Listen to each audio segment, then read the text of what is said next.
Hi my dear పిల్లలు, ఈవేళ గోదావరి బాలల కథల్లోని ఇంకో సరికొత్త మంచి కథను మీ గురించి తీసుకొచ్చానండి.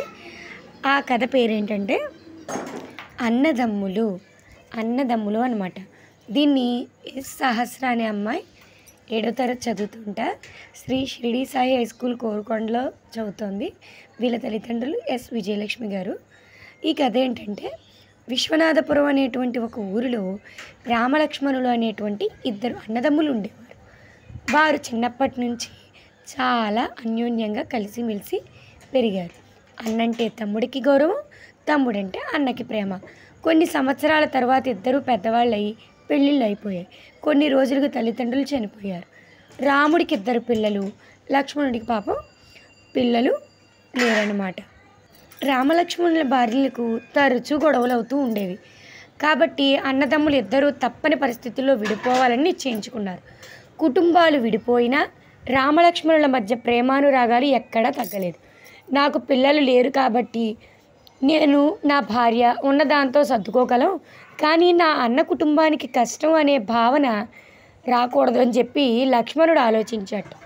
అందువల్ల పంట చేతికి వచ్చిన తర్వాత ప్రతిసారి ఎవరూ లేని సమయం చూసి అన్న ధాన్యపు కొట్టులో 10 బస్తాల ధాన్యం కలిపేవాడు. నా కొడుకులు ఏదో ఒక రోజు చేతికి అందివచ్చి నాకు సహాయపడతారు, కానీ నా తమ్ముడికి పిల్లలు లేరు కదా, వాడికి వయసు పెరిగే కొద్దీ బ్రతుకు భారం అయిపోతుంది అని రాముడు ఆలోచించేవాడు. అందుకని పండిన పంట ప్రతిసారి తమ్ముడు ధాన్యపు రాశిలో కొన్ని బస్తాలు ఇతను కూడా కలిపేసేవాడు. ఒకసారి ధాన్యపు కొట్టులో ధాన్యం వేస్తున్నప్పుడు ఒకరినొకరు ఎదురుపడ్డారు. అప్పుడు ఇద్దరు, నా తమ్ముడు నా నుంచి విడిపోయినా నా మంచి ఆలోచిస్తున్నాడని రాముడు, నా అన్న నా భవిష్యత్తు గురించి ఆలోచిస్తున్నాడని లక్ష్మణుడు ఆనందపడి ఇద్దరూ మళ్ళీ కలిసిమెలిసి జీవించసాగారు. వాళ్ళ ప్రేమానురాగాలు చూసి ఊరంతా నిజమైనటువంటి ప్రేమానురాగాలను ఎవ్వరూ ఆపలేరు అని అనుకున్నారట.